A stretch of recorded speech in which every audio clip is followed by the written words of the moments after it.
우리 성도님들은 신앙생활을 하시면서 되게 부끄러웠던 적이 있으십니까? 어느 정도로 부끄러운가 하면 내가 참 내 자신이 싫어질 정도로 참 부끄럽고 나는 왜 이 모양인가 이제 이런 생각이 드는 그런 부끄러움과 참 나 자신의 못남을 보통 언제 느끼십니까? 그런 걸 느끼신다면 내가 진실한 사람이 되어야지, 그러니까 이런 생각을 하는데요, 삶 가운데서는 나 자신에게서 나의 속마음을 내가 잘 알잖아요. 내가 진실하지 못하고 위선적이고 거짓된 내 모습이 보였을 때 나는 왜 이렇게 참 못났나, 이런 생각을 할 수 있습니다. 또 내가 좋은 사람이 되고 싶죠. 혹시 나쁜 사람이 되고 싶은 그런 마음을 가지고 있는 분은 안 계시겠죠. 우린 다 좋은 사람이 되고 싶습니다. 그런데 나에게서 좋은 이런 영향이 다른 사람에게 전해지는 것이 아니라 나도 모르게 다른 사람에게 상처를 주고 또 나의 모습이 누군가에게 실망이 되어서 나는 왜 이렇지?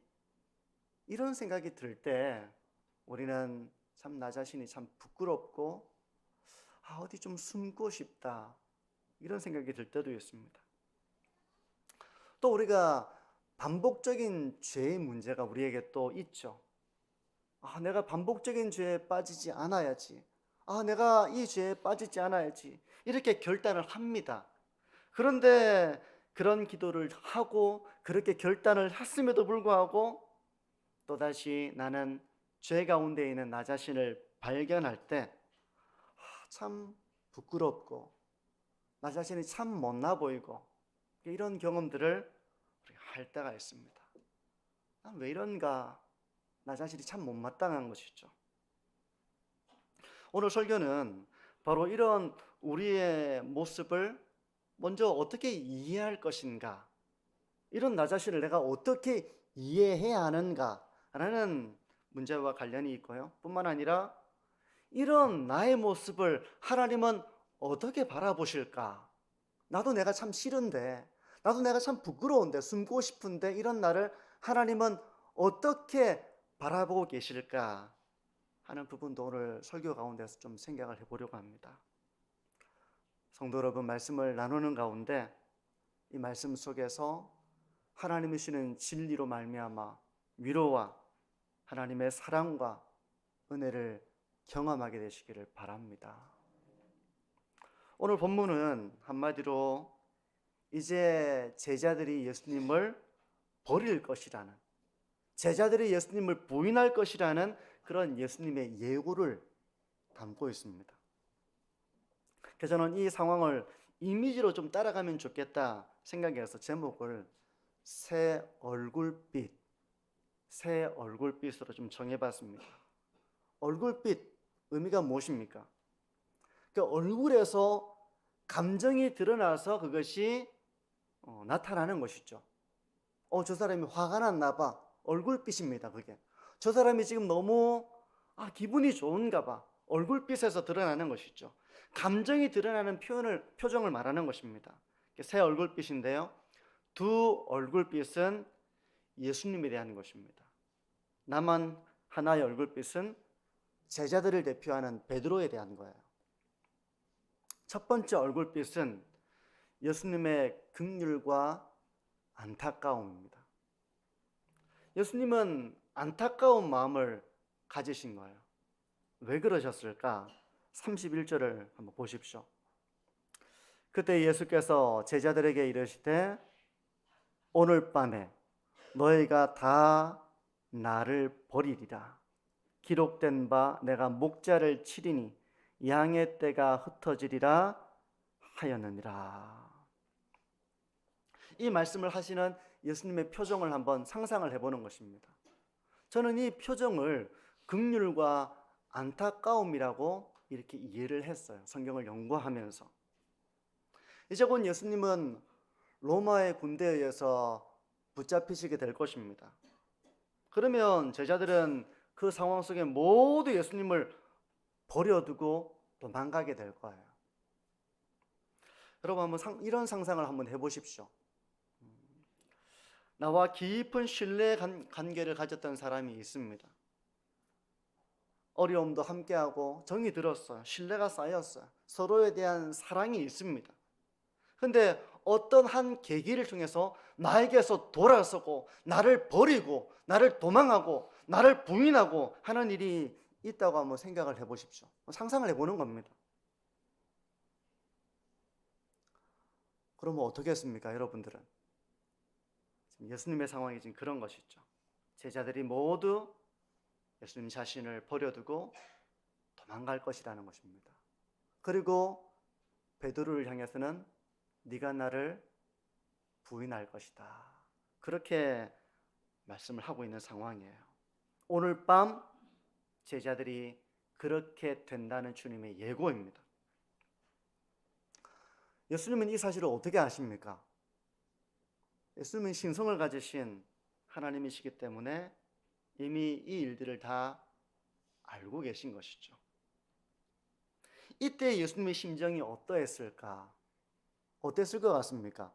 예수님이 이 모든 사실을 알고 계신 상황 가운데 제자들을 바라보시는 그 예수님의 마음은, 심정은 어땠겠습니까? 참 꼴보기 싫다 이놈들, 이런 마음을 가지셨을까요? 이제 이놈은 나를 부인할 거고 얘는 도망갈 거고 나를 모른다 할 거고 나를 버릴 것이고, 이런 모습을 보시면서 예수님의 심정은 어땠겠습니까? 사랑의 마음을 닫아버리고 차갑게 제자들을 바라보셨을까요? 네가 지금은 뭐 안 그럴 거라고 말을 하고 있지만 내가 너를 알아. 다 도망갈 거야. 너 나를 부인할 거야. 이걸 알고 계시는 주님의 심정이 어떠했을까 하는 것입니다. 우리가 배신당하면 어떤 마음을 가지기 쉽습니까? 그 사람에 대한 신뢰가 깨어져 버리죠. 가지고 있던 사랑도 식어버리고 그 자리에는 미움과 증오가 남기 쉽잖아요. 예수님의 마음은 어떠했을까? 저는 예수님의 얼굴빛이 그런 미움과 차가움과 증오, 이런 얼굴빛이 되지는 않으셨을 거라고 생각합니다. 오히려 예수님은 제자들이 곧 자신을 버리고 도망갈 것을 아세요. 자기를 부인할 것도 아십니다. 하지만 그럼에도 불구하고 제자들을 향한 사랑으로 그들을 바라보고 계셨다는 것이 믿어지십니까? 그러셨다는 거예요. 저는 요한복음 13장 1절에서 그 근거를 찾았는데요, 이렇게 말씀을 합니다. 유월절 전에 예수께서 자기가 세상을 떠나 아버지께로 돌아가실 때가 이른 줄 아시고 세상에 있는 자기 사람들을 사랑하시되 끝까지 사랑하시니라. 예수님은 제자들의 연약함과 한계를 알고 계십니다. 알고 계세요. 이들이 자기를 버릴 것도 알고 계시고 베드로는 자기를 부인할 것도 알고 계십니다. 하지만 그럼에도 불구하고 그런 사실이 예수님의 마음을 바꾸어 놓지는 못한다는 것입니다. 사랑이 실망이 되고 뜨거운 관심이 차갑게 식어버리고 비난하는 눈초리가 되고 이런 것이 아니라 여전히 제자들을 사랑하는 그 마음을 바꾸어 놓지 못한다는 것입니다. 그래서 예수님은 끝까지 제자들을 사랑하는 마음으로 이 말씀조차 사랑의 마음으로 하고 계신 거예요. 이 예수님의 표정 가운데에는 긍휼과 그 연약함에 대한 안타까움을 가지고, 그런데 말이야, 너희들은 오늘 밤 다 나를 떠나게 될 거야. 제자들이 막 웅성웅성거리면서 이게 무슨 말씀이지? 베드로야, 너는 나를 부인할 거야. 이런 말씀 가운데서도 예수님은 제자들을 향한 긍휼과 안타까움을 가지고 계셨다는 것입니다. 이런 주님의 성품을 우리가 또 알 수 있는 구절이 있는데요. 히브리서 4장 15절입니다. 우리에게 있는 대제사장은 우리의 연약함을 동정하지 못하실 리가 아니요 모든 일에 우리와 똑같은 시험을 받으신 이로되 죄는 없으시니라. 예수님은 우리의 연약함을 동정하지 못하시는 분이 아니라는 것입니다. 우리 다른 사람이 연약함을 보면 우리 성도님들은 그걸 잘 이렇게 연약함을 동정하시고 이해하시고 긍휼한 마음을 가지시는 편입니까? 난 이해를 못하겠어, 이런 마음을 혹시 가지십니까? 예수님은 우리의 연약함을 동정하고 계시다는 것입니다. 여기서 동정한다는 것은 불쌍히 여기신다는 것입니다. 우리가 부끄러운 모습이 될 때 우리조차도 때로는 나 자신이 싫어질 때가 있어요. 나 자신에게 실망합니다. 나는 그렇게 맹세했는데 어이구 바보 같은 거 하면서 자기 자신에게 실망을 해요. 나의 연약함을 인정하고 싶어 하지 않습니다. 그래서 어떤 사람은 자기 자신에게 벌을 주듯이 자기를 막 미워해요. 왜 그렇습니까? 자기가 미운 겁니다. 자기 자신이 못마땅한 거예요. 그래서 자기 자신에게 막 벌을 주려고 하는 겁니다. 자기 가치도 없어 너는, 막 이런 생각을 하면서 자기 자신을 괴롭게 하는 것이죠. 그럴 수 있잖아요. 근데 예수님은 우리의 연약함을 동정하신다는 것입니다. 여기서 동정한다는 말은 어떤 의미인가 하면 불쌍한 사람을 볼 때 저 사람 참 불쌍하다, 이게 핵심이 아닙니다. 동정이라고 하는 것은 이런 것입니다. 가난을 아는 사람이 다른 사람의 가난을 헤아리는 감정이 바로 동정이에요. 저 사람 얼마나 힘들까? 나도 힘들어 봐서 아는데. 자기가 아파서 병원 신세를 져본 사람이 다른 사람이 몸이 아픈 걸 헤아리는 것입니다. 얼마나 힘들까? 얼마나 고통스러울까? 하면서 그 영혼을 동정할 때 기도가 되고 함께 아파하는 거예요. 그게 바로 동정입니다. 부모의 마음과 같은 거예요. 자녀를 향한 부모의 마음과 같은 것입니다. 자녀가 아픈데 부모가 왜 아픕니까? 내 몸도 아닌데 얼마나 아플까? 나도 아파봐서 아는데 얼마나 힘들까? 이 마음이 곧 동정입니다.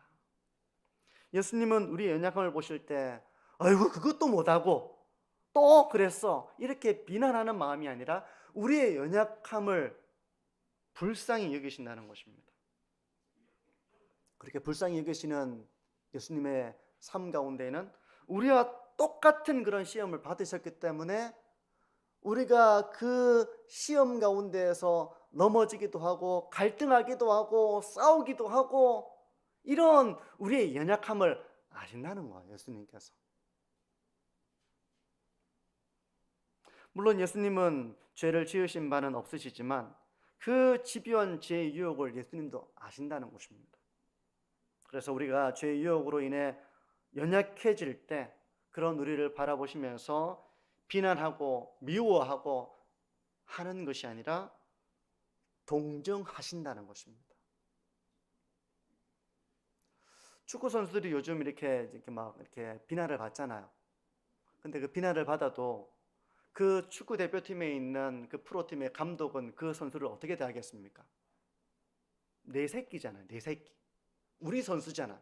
다른 사람은 비난하고 이렇게 하더라도 감독은 품어주더라고요. 제가 보니까 내 선수고 내 자식이고 내 아이고 이런 마음을 가지고 있으니까 똑같이 외부에서 그 사람을 비난하는 것처럼 비난하지 않고 품어주더라고요. 여러분, 예수님의 마음이 그런 것입니다. 성도 여러분, 우리의 연약함에 대해서 예수님이 어떤 마음을 가지고 계시는가 이렇게 적용해 볼 수 있겠죠.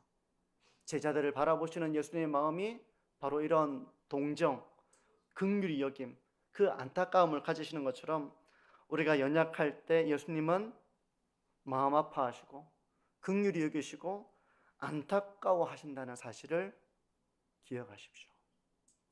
나도 내 자신이 싫은데 예수님도 나를 싫어하시겠지, 그것이 아니라 동정하신다는 것입니다. 이것이 주님의 첫 번째 얼굴빛이라면 두 번째 얼굴빛은 확신입니다. 확신. 어떤 확신인가 하면 지금의 제자들은 나를 버리고 도망하고 나를 부인할 거다라는 걸 주님이 알고 계시지만 주님의 확신 속에는 무엇이 있는가 하면 내가 이들과 다시 만날 것이고 이들과 다시 관계를 회복할 것이고 이후에는 이들이 나를 부인하지 않는 그런 나의 제자가 되어서 세상 끝까지 나아가서 복음을 증거하고 나를 증거하는 그런 제자들이 될 거야 라는 그런 확신이 예수님께 있었다는 것입니다. 그 근거를 어디서 찾아볼 수 있는가 하면 32절이에요. 32절을 보십시오. 그러나로 시작하죠. 그러나 내가 살아난 후에 너희보다 먼저 갈릴리로 가리라. 31절에는 흩어지리라, 버리리라, 도망하리라 이런 말씀인데요. 32절은 그러나로 시작합니다. 그러나 내가 살아난 후에 너희보다 먼저 갈릴리로 가리라. 예수님은 이제 곧 죽음의 순간이 이르렀다는 사실을 아셨습니다. 때문에 예수님은 수차례 이미 자신이 받으실 고난과 죽음에 대해서 예고를 하셨어요. 근데 지금 이 순간 예수님이 또 분명하게 알고 있는 사실은 예수님께서 다시 살아나실 것이고 이들을 다시 만나실 것이라는 것을 알고 계신다는 것입니다. 내가 살아난 이후에는 너희보다 먼저 갈릴리로 갈 것이야. 내가 거기서 너희들을 기다리고 있을 것이야 라고 주님은 알고 계신다는 것입니다. 알고 계시며 그때에는 이 제자들이 예수님과 관계를 다시 회복할 것이고 이들이 지금은 실패하지만 지금 이런 실패를 기회 삼아서 나중에는 더욱더 굳건한 나의 제자들이 되어 있을 것이야 라고 하는 것을 알고 계시고 그 확신하는 얼굴빛이 이 말씀 가운데 있으셨다는 것입니다. 지금 너희들은 나를 곧 버릴 거야. 도망하겠지. 또 무서워서 나를 부인하기도 하겠지. 너희들은 그렇게 연약해질 거야.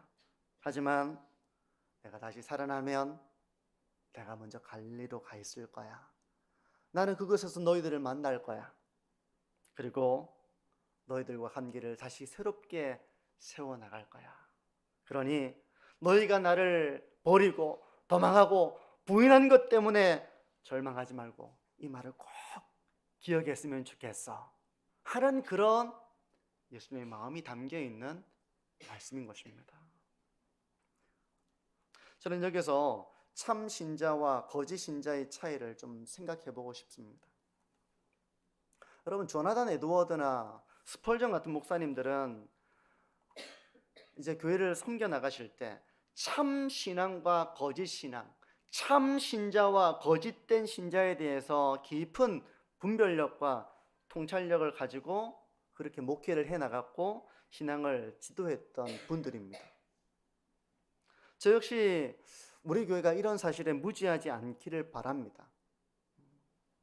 그리고 지금 참 신자와 거짓된 신자의 차이를 생각해 보려고 하는 것은 지금 나를 보고 거짓된 신자라고 말하려고 그러는 것인가 그런 오해를 가지시기보다는요, 오히려 참된 신자가 어떤 존재인지에 대한 바른 진리를 붙드시기를 바라는 마음이고요. 또 하나는 그 안에서 여러분들이 참 나에게 소망이 있구나, 참 이 말씀이 나에게 위로가 되는 것이구나 라고 이 말씀을 통한 위로를 누리게 하기 위함이라는 사실을 기억하시길 바랍니다. 그리고 혹시 우리가 구원의 확신이라고 하는 것은 구원을 받아도 사실은 확신 문제는 반드시 확신을 가질 수 있는 것은 아니거든요. 확신이 흔들릴 수도 있는 것입니다. 그래서 혹 자기 자신에 대해서 내가 과연 참된 신앙인일까 라고 고민이 되는 분이 있다면 오늘 이 말씀을 나누는 가운데 성령으로 인하여 거듭나고 참된 회심에 이르는 진정한 신앙인이 되어서 내가 내 구원을 확신하고 싶다라는 그런 마음을 가지실 수 있기를 바랍니다. 그러면 한번 생각해 보시죠. 가룟 유다와 다른 제자들의 차이를 한번 생각해 보십시오. 가룟 유다는 예수님을 은 30에 팔아버렸습니다. 예수님을 배반한 거예요. 다른 제자들은 예수님을 그렇게 돈 받고 팔지는 않았지만 모두 예수님을 도망쳤고 버렸습니다. 베드로는 예수님을 이후에 알겠지만 3번 예수님을 부인하게 되잖아요. 그러니까 본질상 가룟 유다나 다른 제자들이나 예수님을 버리고 도망가고 부인하고 한 본질적인 차원에서는 동일하다고 볼 수 있습니다. 정도의 차이는 있지만 본질적으로는 예수님을 버린 것이고 부인한 거예요. 그렇다면 가룟 유다와 다른 제자들의 차이는 어디에 있는가 하는 것입니다. 가룟 유다는 예수님과 관계를 회복하지 못했습니다. 그는 결국 회개하지 않았습니다. 그리고 극단적인 선택으로 생을 마감하게 되죠. 하지만 다른 제자들은 다시 예수님과 관계를 회복하게 됩니다. 어떻게 그럴 수가 있었죠? 여기서 참 신자와 거짓 신자의 차이가 있는 것입니다. 우리 장로교 신앙 안에는 믿음의 공동체 안에 참 신자와 거짓된 신자가 함께 공존하고 있다는 것을 인정하고 있습니다. 우리 개혁신앙의 그 전통 가운데는 거기에 대한 분별력을 가지고 있고 참된 신앙을 가지도록 권고하는 이런 신앙의 전통이 있어요. 그런데 거짓 신자는 원래부터 참된 믿음을 가지고 있는 자가 아니었습니다. 신앙을 가지고 있다가 잃어버린 것이 아니라 예수님을 영접했다가 버린 것이 아니라 원래부터 거듭나지 못한 것입니다. 원래부터 회심하지 못한 거예요. 성령으로 거듭나서 참된 회심에 이르지 못한 것입니다. 그냥 교회 오니까 좋았던 거예요. 우리가 씨 뿌리는 비유를 보게 되면 돌밭과 같이 떨기도 그렇잖아요. 말씀을 받을 때 기쁨으로 받습니다. 그런데 시련이 일어나고 유혹이 있는 이 삶의 자리에서 신앙을 버리게 되잖아요. 열매를 맺지 못하게 되잖아요. 그러니까 이런 사람들도 있지만 원래부터 거듭나지 못하고 원래부터 말씀을 통해서 그 사람이 회심에 이르지 못했던 것입니다. 때문에 언제든지 나의 원함과 나의 바람과 다른 일들이 일어날 때 결국 예수님을 떠나고 교회를 떠나는 것입니다. 그 사람이 원래 신앙을 가졌다가 신앙을 잃어버린 것이 아니라 처음부터 진정으로 성령으로 거듭나지 못했고 진정으로 예수님을 영접하지 못했기 때문에 따지고 보면 그 사람은 참된 교회 공동체 일원이었던 적이 없는 거예요. 그냥 교회에 있기는 했지만 거듭나지 못한 채로 있었다가 결국 교회를 떠나게 되는 것이죠. 하지만 참 신자는 어떤 사람입니까? 참 신자 역시 죄를 짓기도 합니다. 신앙에서 멀어지기도 합니다. 하지만 참 신자는 다시 예수님과의 관계를 회복해요. 어떻게 그럴 수 있습니까? 이것은 그 사람이 선하기 때문에, 그 사람이 노력을 했기 때문에 그런 것이 아니라 삼위일체 하나님의 사랑과 은혜 때문에 그런 것입니다. 성령께서는 그 영혼을 고아와 같이 버려두지 않으십니다. 어머니가 방황하는 아들을 두고 연약한 딸을 두고 어떻게 합니까? 버립니까? 끝까지 사랑으로 품고 그를 위해 희생하고 헌신합니까? 우자잖아요. 성령께서는 우리를 고아와 같이 버려두지 않으시고 끝까지 우리가 그리스도의 사랑 가운데 거하도록 말씀을 통해서 주님의 사랑을 깨닫게 하시고 복음의 진리를 붙잡게 하시고 우리의 허물과 죄를 말씀을 통해서 깨닫게 하시고 회개할 마음을 주시고 상한 심령이 되게 하시고 엎드리게 하시고 진실한 예배자가 되게 하시고 이런 성령의 은혜로 인해서 우리는 다시 돌이키게 되는 것입니다. 내가 손해서 그런 것이 아니라 내 안에서 선함이 나온 것이 아니라 성령께서 그렇게 우리 가운데 일하시고 우리에게 그런 감화를 주시고 말씀을 깨닫게 하시고 신령한 것을 사모하게 하시는 이런 성령의 은혜 가운데서 우리는 다시 회개하며 하나님께로 돌아오게 되는 거예요. 우리가 죄 가운데 있을 때 예수님께서는 그런 우리를 위해서 변호해 주십니다. 요한일서 2장 1절은 유명한 구절이죠. 이렇게 말씀합니다. 나의 자녀들아, 내가 이것을 너희에게 쓰면 너희로 죄를 범하지 않게 하려 함이라. 만일 누가 죄를 범하여도 아버지 앞에서 우리에게 대언자가 있으니 곧 의로우신 예수 그리스도시라. 여러분, 만약 내가 잘못을 했는데 누군가가 내 옆에서 나를 변호해주고 나를 두둔해주는 사람이 있으면 얼마나 감사하겠습니까? 근데 그 사람이 그냥 보통 사람이 아니라 사회적으로 상당히 영향력 있는 사람이 내 옆에서 나를 두둔해주고 나를 지켜주고 나를 변호해주고 나를 지켜주려고 하려고 하면 얼마나 힘이 되겠습니까? 그런 점에서 예수님의 변호는 너무 귀한 거예요. 예수님은 우리가 죄 가운데 있을 때 아버지 앞에서 우리를 변호해 주십니다. 아버지, 이를 용서해 주옵소서. 이를 사하여 주옵소서. 이를 품어 주옵소서. 내가 십자가에서 이의 모든 죄를 제가 대신 짊어 졌나이다. 주님, 그를 용서하여 주옵소서 라고 말씀하실 때 그리스도 안에 있는 모든 자에게는 정죄함이 없는 줄 믿습니다. 아버지께서 그 영혼의 회개를 받아주시는 거예요. 우리는 이미 구원에 이르는 회개를 했지만 우리가 신앙의 길을 걸어가다 보면 하나님과 관계가 어그러질 때가 있습니다. 부모는 자녀를 끝없이 사랑하지만 그렇다고 해서 관계가 늘 좋은 것은 아니잖아요. 관계가 틀어질 때 다시 아버지, 제가 잘못했습니다. 엄마, 제가 죄송해요. 이런 회개 가운데서 다시 용서하고 품어주는 이런 사건이 있는 것처럼 우리가 그렇게 죄 가운데 있을 때 그리스도는 우리를 변호해 주시고 우리가 다시 하나님의 사랑으로 회복된다는 것입니다. 성도 여러분, 성부 하나님의 사랑은 우리가 이미 냄새 날 때, 우리가 이미 죄인 되었을 때, 우리가 이미 타락했을 때 시작이 된 것입니다. 우리가 좀 괜찮아 보일 때, 우리가 예뻐 보일 때 시작된 것이 아니라, 우리가 착할 때 시작된 것이 아니라 우리에게서 냄새가 나고 희망이 보이지 않은 그때 시작이 되었다는 사실을 믿으십시오. 때문에 이 사랑은 앞으로 우리가 냄새가 날 때, 우리가 죄를 지을 때, 우리에게 허물이 나타날 때 내가 너를 그렇게 안 봤는데 이렇게 하나님의 사랑이 변하는 것이 아니라 아버지의 사랑은 변하지 않는 것입니다.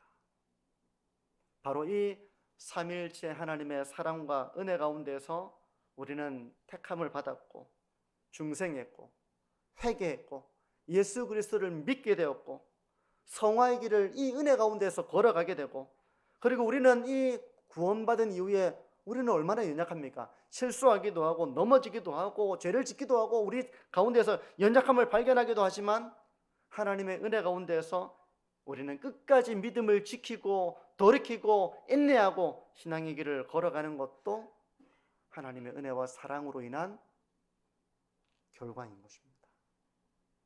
이게 바로 참된 신자와 거짓된 신자의 차이예요.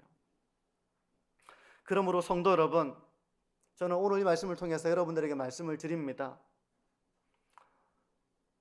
저를 비롯해서 우리가 때로 죄를 지을 때가 있죠. 때로가 아니라 훨씬 많은 죄를 지을지 몰라요.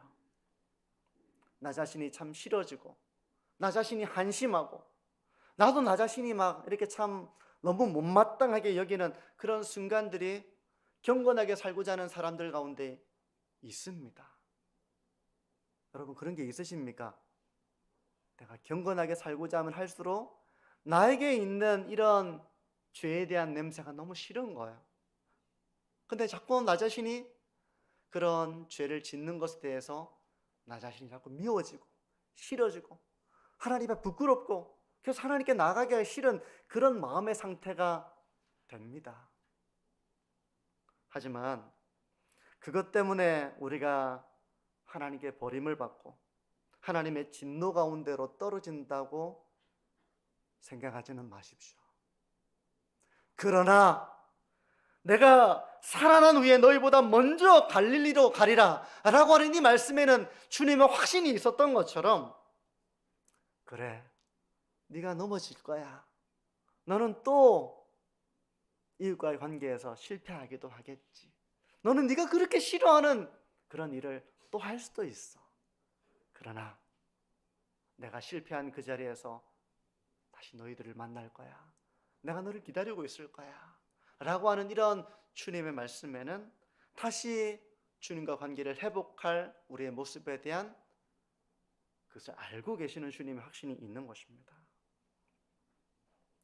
성도 여러분, 그러므로 우리가 때로 우리 가운데서 죄를 발견하고 우리의 허물을 발견할 때 우리가 잘못된 생각을 해서는 안 돼요. 하나님이 나를 사랑하지 않으시겠지.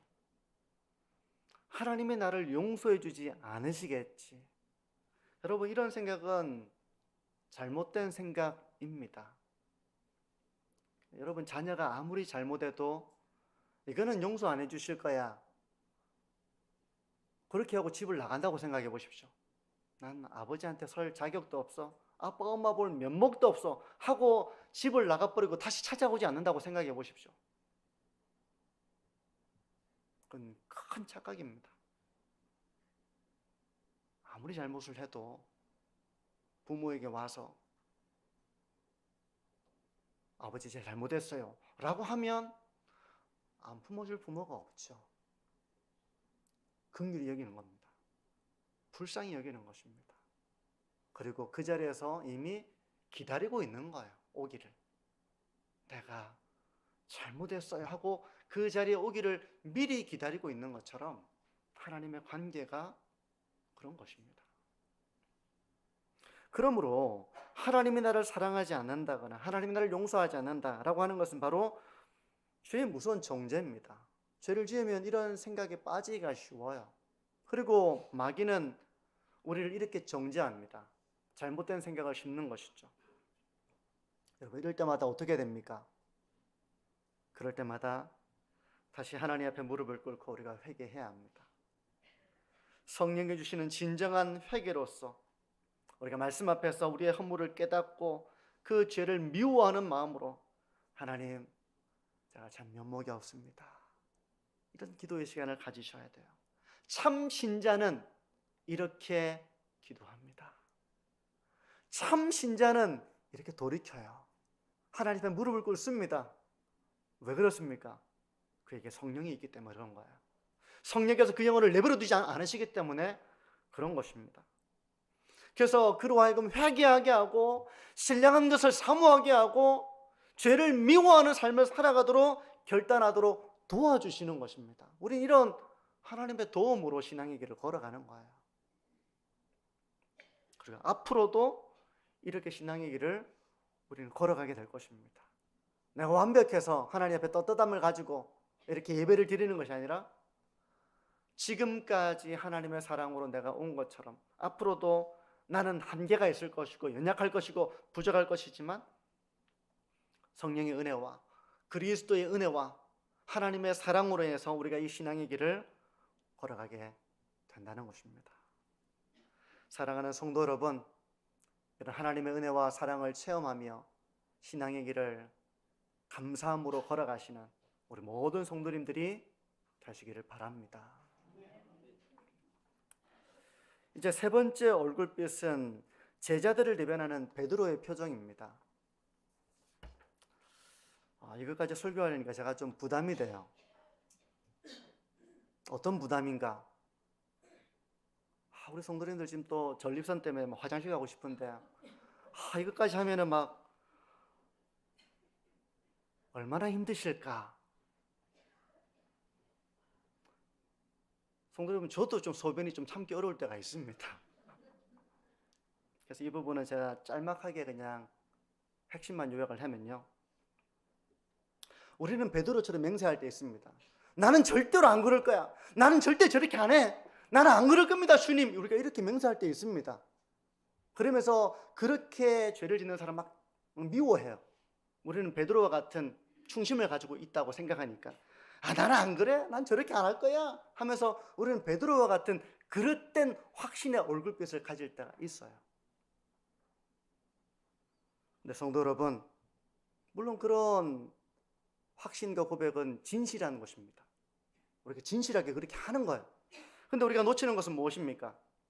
그 순간에는 그렇게 진실하게 한다 할지라도, 우리의 고백이 진실한 것이라 할지라도 그걸 지킬 힘이 우리에게 없다는 것입니다.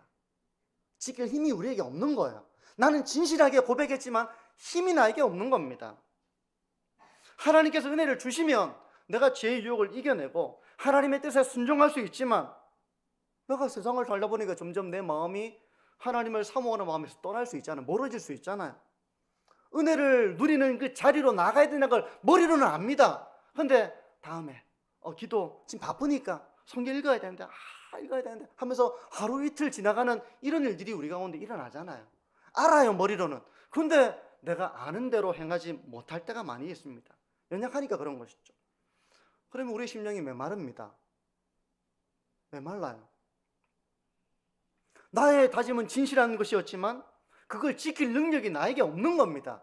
내가 주님의 은혜를 누리는 그 자리에서 그 힘을 공급받고 하나님과 사귐이 있고 은혜를 누리고 감사하고 내가 또 감동을 누리고 은혜 가운데 있는 심령이 될 때 우리는 죄를 미워할 수 있고 이길 그 능력을 나타낼 수 있는데, 그것이 없으면 우리 마음이 메말라집니다.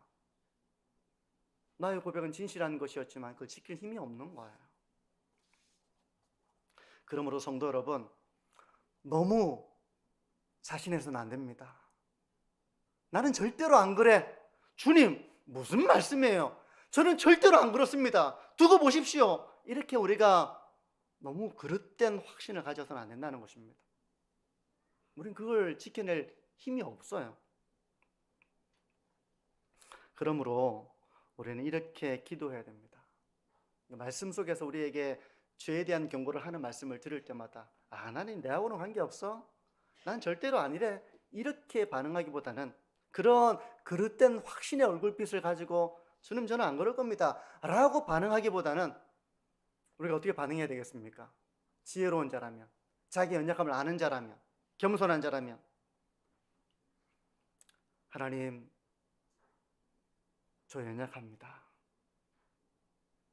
하나님 저에게 힘을 주시고 은혜로 강건케 해주셔서 하나님의 사랑으로 충만하게 해주십시오.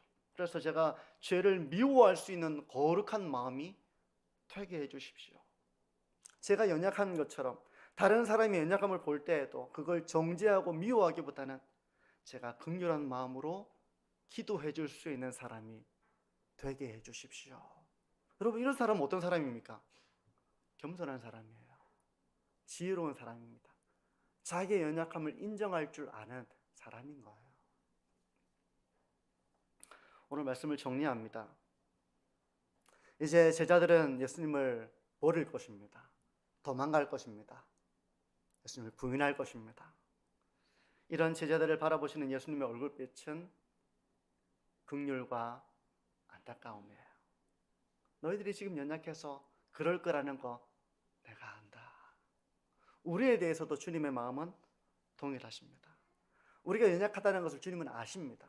그래서 그 연약함을 미워하고 증오하고 실망하고 너 그럴 줄 몰랐는데 이런 마음을 가지시는 것이 아니라 그 연약함을 긍휼히 여기신다는 것입니다. 동정하신다는 것입니다. 그러면서 또 한편으로는 네가 지금은 넘어지지만 내가 너희보다 먼저 그 자리에 가 있을 거야. 그걸 알고 계시는 또 주님이기도 해요. 여러분, 우리가 넘어질 때가 있습니다. 하지만 주님은 우리보다 먼저 우리가 회개하는 그 자리에 기다리시고 계실 거예요. 우리를 변호해 주실 것입니다. 그래서 우리가 그런 경험을 통해서 더욱더 은혜의 사람으로, 믿음의 사람으로, 굳건한 하나님의 사람으로 서게 될 겁니다. 처음부터 거룩한 사람이 되는 게 아니라 실패를 맛보면서 죄의 쓴맛을 보면서 그러면서 하나님의 은혜를 체험하면서 죄를 미워하는 사람이 되는 것입니다.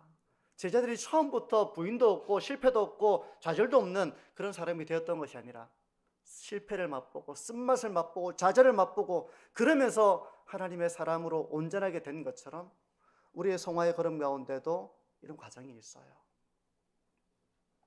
성도 여러분, 이런 하나님의 사랑과 은혜 가운데서 더욱더 겸손하고 하나님의 사랑을 깊이 체험하시는 성도님들 되시고 베드로와 같은 그릇된 확신이 아니라 겸손하게 하나님의 은혜만을 사모하는 신앙의 길을 걸어가시는 우리 만천중앙의 모든 성도님들이 되시기를 축복합니다.